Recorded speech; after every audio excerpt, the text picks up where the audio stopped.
বাংলাদেশ জাতীয়তাবাদী দল যদি আপনাদের সমর্থনে, আপনাদের ভোটে সরকার পরিচালনার দায়িত্ব পায়, ইনশাআল্লাহ আপনাদের এই দুর্গম চরাঞ্চল সড়ক পথে রায়পুরার মূল ভূখণ্ডের সাথে সংযুক্ত হবে ইনশাআল্লাহ। আজকে আপনাদের এই পূজা মণ্ডপে উপস্থিত হয়েছি বাংলাদেশ জাতীয়তাবাদী দল বিএনপির পক্ষ থেকে শুভেচ্ছা জানানোর জন্য। আমরা এখানে উপস্থিত হয়েছি আমাদের নেতা আগামী রাষ্ট্রনায়ক দেশনায়ক জনাব তারেক রহমানের পক্ষ থেকে আপনাদেরকে শুভেচ্ছা বার্তা পৌঁছে দেওয়ার জন্য। আমরা আজকে আপনাদের এই পূজা মণ্ডপে উপস্থিত হয়েছি আমার নেত্রী দেশনেত্রী বেগম খালেদা জিয়ার শারীরিক সুস্থতা কামনায় আপনারা প্রার্থনা করবেন সেই আর্জি নিয়ে। আপনারা আপনাদের এই পূজাতে আপনাদের প্রার্থনায় আমাদের নেত্রী দেশনেত্রী বেগম খালেদা জিয়ার জন্য আপনারা প্রার্থনা করবেন, তিনি শারীরিকভাবে অসুস্থ। আপনারা জানেন দীর্ঘ একটি ফ্যাসিজমের পতনের পর আমরা একটি যুগ সন্ধিক্ষণে আছি। আগামী ফেব্রুয়ারিতে নির্বাচন হবে, জাতীয় নির্বাচন। সেই নির্বাচনে আমার দল বাংলাদেশ জাতীয়তাবাদী দল অংশগ্রহণ করবে এবং সরকার গঠন করবে আপনাদের সমর্থন নিয়ে ইনশাআল্লাহ।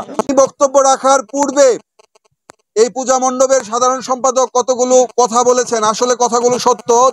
এই দুর্গম চরাঞ্চল, এখানে আসলে উন্নয়নের ছোঁয়া একটু কমই হয়েছে, এখানে উন্নয়ন হয়নি বললেই চলে। এই ইউনিয়নে কিছুদিন পূর্বে মাত্র একটি পাকা রাস্তা হয়েছে। এই ইউনিয়নে কোথাও কোনো পাকা রাস্তা নেই, শুধুমাত্র বাজারের ভিতরে একটি ছোট রাস্তা হয়েছে, পাকা রাস্তা। তো আমার দল বাংলাদেশ জাতীয়তাবাদী দল যদি আপনাদের সমর্থন নিয়ে, আপনাদের সহযোগিতায় যদি রাষ্ট্র পরিচালনার দায়িত্ব পায়, অবশ্যই অবশ্যই আমার দল মির্জাচর ইউনিয়নকে উন্নয়নের রোল মডেল হিসেবে উপস্থাপন করবে। এই নদী বেষ্টিত ইউনিয়ন, এখানে আসলে উন্নয়নের অনেক জায়গা আছে। এখানে যোগাযোগ ব্যবস্থা, সড়ক পথ এবং নৌপথ দুটোই। সড়ক পথ আমাদের এই জায়গায় অপ্রতুল, আমরা রাষ্ট্র ক্ষমতায় গেলে, রাষ্ট্র পরিচালনার দায়িত্ব পেলে সড়ক পথ ইনশাল্লাহ হবে, আর নৌপথ তো আছেই আপনাদের। আমরা শহীদ প্রেসিডেন্ট জিয়াউর রহমানকে আমাদের আদর্শ হিসাবে মানি। আমাদের আদর্শের জনক শহীদ প্রেসিডেন্ট জিয়াউর রহমান আমাদেরকে শিখিয়েছেন বাংলাদেশি জাতীয়তাবাদ। সেই জাতীয়তাবাদ কোনো ধর্মে, কোনো বর্ণে, কোনো রঙে কোনো ভেদাভেদ নেই। এখানে আমরা যারা আছি, বাঙালি অবাঙালি, মুসলমান, বৌদ্ধ, খ্রিস্টান, সকলেই একটা পরিচয় আমাদের, আমরা বাংলাদেশি।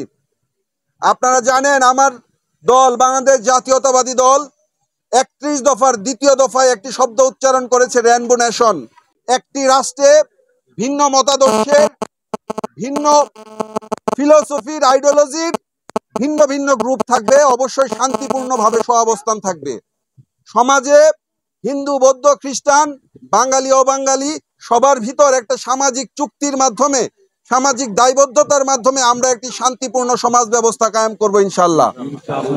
আমার দল বাংলাদেশ জাতীয়তাবাদী দল রাষ্ট্র পরিচালনার দায়িত্ব পেলে অবশ্যই এই রেইনবো নেশন যে শব্দটি উচ্চারণ করেছে সেটি কার্যকারিতা ইনশাআল্লাহ এই দেশে প্রমাণ করবে। আর আমি একজন মুসলমানের সন্তান, আমার ধর্ম ইসলাম। আমার নবী হযরত মুহাম্মদ সাল্লাল্লাহু আলাইহি ওয়াসাল্লাম তার বিদায় হজের ভাষণে স্পষ্টতই ঘোষণা করেছেন যে আরবরা অনারব থেকে শ্রেষ্ঠ নয়, তদ্রূপ অনারবরাও আরব থেকে শ্রেষ্ঠ নয়। স্পষ্টতই ঘোষণা করা হচ্ছে যে কেউ কারোর চেয়ে শ্রেষ্ঠ নয়, আমরা সবাই সমান। ইসলাম মানবতার ধর্ম, আমরা যে ধর্ম সেটা মানবতার ধর্ম। সেই ধর্মকে ব্যবহার করে যদি কোনো উগ্র পন্থা এই রাষ্ট্রে কায়েম করার চেষ্টা করা হয়, এদেশের জনগণ, এদেশের জাতীয়তাবাদের প্রত্যেকটি সৈনিক সেটিকে প্রতিহত করবে ইনশাআল্লাহ। আমার ধর্ম স্পষ্টতই বলেছে বিদায় হজের ভাষণে মুহাম্মদ সাল্লাল্লাহু আলাইহি সাল্লাম যে তোমরা অন্য ধর্ম নিয়ে কটাক্ষ করো না। সেহেতু যারা আমরা ইসলামকে বিশ্বাস করি, ইসলামকে ধারণ করি, আমরা অন্য যে ধর্মগুলো আছে, অপরাপর যে ধর্মগুলো, অপরাপর যে সম্প্রদায় আছে, সবার প্রতি আমাদের সম্মান প্রদর্শন পূর্বক কথা বলতে হবে, তাদের প্রতি আমাদের সম্মান রাখতে হবে। বাংলাদেশ জাতীয়তাবাদী দল আমরা মানবতার গান গাই, আমরা মানুষের গান গাই, আমরা জনগণের গান গাই। আমাদের কাছে কোনো ভেদাভেদ নেই, আমরা সবাই সমান। আমাদের নেতা শহীদ প্রেসিডেন্ট জিয়াউর রহমান আমাদেরকে তাই শিখিয়েছেন, আমাদের নেত্রী দেশনেত্রী বেগম খালেদা জিয়া আমাদেরকে তাই শিখিয়েছেন, এবং দেশনায়ক জনাব তারেক রহমান আমাদেরকে তাই শিখাচ্ছেন। আমরা প্রতিনিয়তই শিখছি, সবাই সমান, সেখানে কোনো ভেদাভেদ নেই। আমরা হিন্দু মুসলমান সবাই সম্প্রীতির ভিতরে আমরা শান্তিপূর্ণ অবস্থান করব। আর আমি জাতীয়তাবাদের সৈনিক হিসাবে, জাতীয়তাবাদী দলের একজন কর্মী হিসাবে আপনাদেরকে বলে দিতে চাই, এই সংখ্যালঘু শব্দ, এই শব্দটি ব্যবহার করে যদি কেউ আপনাদের উপর কোন রকম, আমার নেত্রী দেশনেত্রী বেগম খালেদা জিয়ার জন্য দোয়া করবেন।